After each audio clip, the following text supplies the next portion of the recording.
ಡಿಕೆಶಿ ಹಿಂದೂ ಅಸ್ತ್ರಕ್ಕೆ ಕಾಂಗ್ರೆಸ್ ಪಕ್ಷದೊಳಗೆ ಆಕ್ಷೇಪ ಇದೆ. ಆದರೆ ಕಾಂಗ್ರೆಸ್ ಆಕ್ಷೇಪಕ್ಕೆ ಬಿಜೆಪಿ ನಾಯಕರು ತಿರುಗೇಟನ್ನ ಕೊಟ್ಟಿದ್ದಾರೆ. ಕುಂಭಮೇಳ ಯಾವುದೇ ಪಕ್ಷಕ್ಕೆ ಸೀಮಿತವಾಗಿದ್ದಲ್ಲ. ಹಿಂದುತ್ವದ ಬಗ್ಗೆ ವಿಶ್ವಾಸ ಇದ್ದವರು ಹೋಗ್ತಾರೆ ಅಂತ ರಾಜ್ಯಾಧ್ಯಕ್ಷ ವಿಜಯೇಂದ್ರ ರಿಯಾಕ್ಟ್ ಮಾಡಿದ್ದಾರೆ. ಪುಣ್ಯ ಕಾರ್ಯದಲ್ಲಿ ಡಿಕೆಶಿ ತೊಡಗಿಸಿಕೊಂಡಿದ್ದಾರೆ. ಡಿಕೆಶಿ ಮೂಲೆ ಗುಂಪು ಮಾಡ್ತಾರೆ ನೋಡಿ ಅಂತ ಮತ್ತೊಂದು ಕಡೆ ಛಲವಾದಿ ನಾರಾಯಣಸ್ವಾಮಿ ಅವರು ಮಾತನಾಡಿದ್ದಾರೆ. ಡಿಕೆಶಿ ನಿಮ್ಮ ತತ್ವಗಳ ವಿರುದ್ಧ ಇದ್ರೆ ಅವರನ್ನ ಸಸ್ಪೆಂಡ್ ಮಾಡಿಬಿಡಿ. ಕಾಂಗ್ರೆಸ್ ಹೈಕಮಾಂಡ್ಗೆ ಸವಾಲೆಸೆದಿದ್ದಾರೆ ಜಗದೀಶ್ ಶೆಟ್ಟರ್. ಇದು ಸರಿ ಆಗಲ್ಲ ಅಂತಂದ್ರೆ ಡಿಕೆ ಶಿವಕುಮಾರ್ ಅವರನ್ನ ಸಸ್ಪೆಂಡ್ ಮಾಡಿ. ಬಿಜೆಪಿ ನಾಯಕರು ರಿಯಾಕ್ಟ್ ಮಾಡಿದ್ದಾರೆ. ಯಾವ ನಾಯಕರು ಏನೇನ್ ಹೇಳಿದ್ದಾರೆ ಕೇಳಿ. ನೋಡಿ, ಐತಿಹಾಸಿಕ ಕುಂಭಮೇಳ ಯಾವುದೋ ಒಂದು ಪಕ್ಷಕ್ಕೆ ಸೀಮಿತವಾಗಿರ್ತಕ್ಕಂಥದ್ದಲ್ಲ. ಆ ಪುಣ್ಯ ಕಾರ್ಯದಲ್ಲಿ ಎಲ್ಲರೂ ಕೂಡ ತೊಡಗಿಸ್ಕೊಂಡಿದ್ದಾರೆ. ಏನು ಪ್ರಸಿದ್ಧ ಕುಂಭಮೇಳ ಮುಕ್ತಾಯ ಆಗಿದೆ, ಅದು ಯಾವುದೋ ಒಂದು ರಾಜಕೀಯ ಪಕ್ಷಕ್ಕೆ ಸೀಮಿತವಾಗಿರ್ತಕ್ಕಂಥದ್ದಲ್ಲ. ಯಾರು ಹಿಂದುತ್ವದ ಬಗ್ಗೆ ವಿಶ್ವಾಸ ಇಟ್ಕೊಂಡಿದ್ದಾರೆ, ನಮ್ಮ ಪ್ರಾಚೀನ ಸಂಸ್ಕೃತಿ ಪರಂಪರೆ ಬಗ್ಗೆ ಒಂದು ವಿಶ್ವಾಸ ಇದೆ, ಆ ವಿಶ್ವಾಸ ಇರತಕ್ಕಂಥವ್ರು ಪ್ರತಿಯೊಬ್ಬರು ಕೂಡ ಕುಂಭಮೇಳದಲ್ಲಿ ಭಾಗವಹಿಸಿದ್ದಾರೆ. ಕಾಂಗ್ರೆಸ್ ಪಕ್ಷದಲ್ಲಿ ದಿನೇ ದಿನೇ ಒಳಜಗಳ ಜಾಸ್ತಿ ಆಗ್ತಾ ಇರ್ತಕ್ಕಂಥ ಎಲ್ಲರೂ ಕೂಡ ಗಮನಿಸ್ತಾ ಇದ್ದೀರಿ. ನಾನು ಅವತ್ತೇ ಹೇಳಿದ್ದೇನೆ,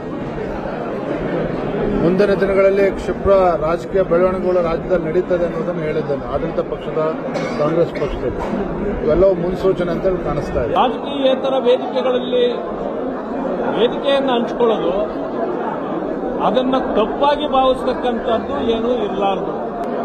ಕಾಂಗ್ರೆಸ್ನ ಎಐಸಿಸಿ ಅಧ್ಯಕ್ಷರು ಮಲ್ಲಿಕಾರ್ಜುನ್ ಖರ್ಗೆ ಅವರು ಕುಂಭಮೇಳವನ್ನು ವಿರೋಧಿಸಿದರೂ ಕೂಡ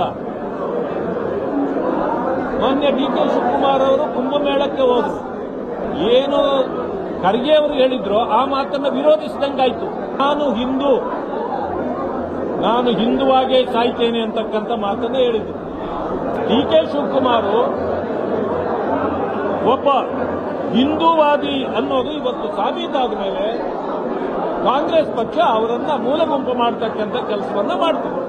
ಯಾರೋ ಒಬ್ಬರನ್ನ ಭೇಟಿ ಮಾಡಿದ ತಕ್ಷಣ ಅವರು ಬಿಜೆಪಿಗೆ ಬಂದ್ಬಿಡ್ತಾರೆ ಅಥವಾ ಕಾಂಗ್ರೆಸ್ಗೆ ಇನ್ನೊಬ್ಬರು ಹೋಗ್ಬಿಡ್ತಾರೆ ಅನ್ನೋದಿದೆಯಲ್ಲ, ಇದು ಊಹಾಪೋಹಗಳಷ್ಟೇ.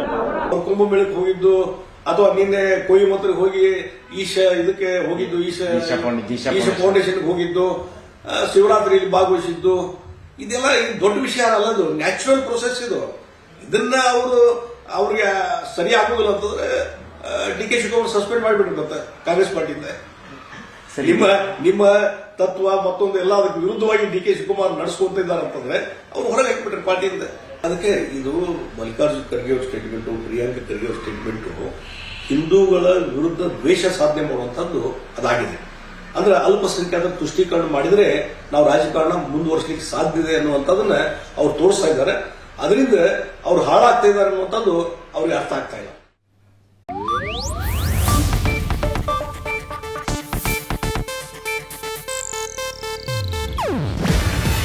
ಇದು ಏಷ್ಯಾನೆಟ್ ನ್ಯೂಸ್ ನೆಟ್ವರ್ಕ್ ಪ್ರಸ್ತುತಿ.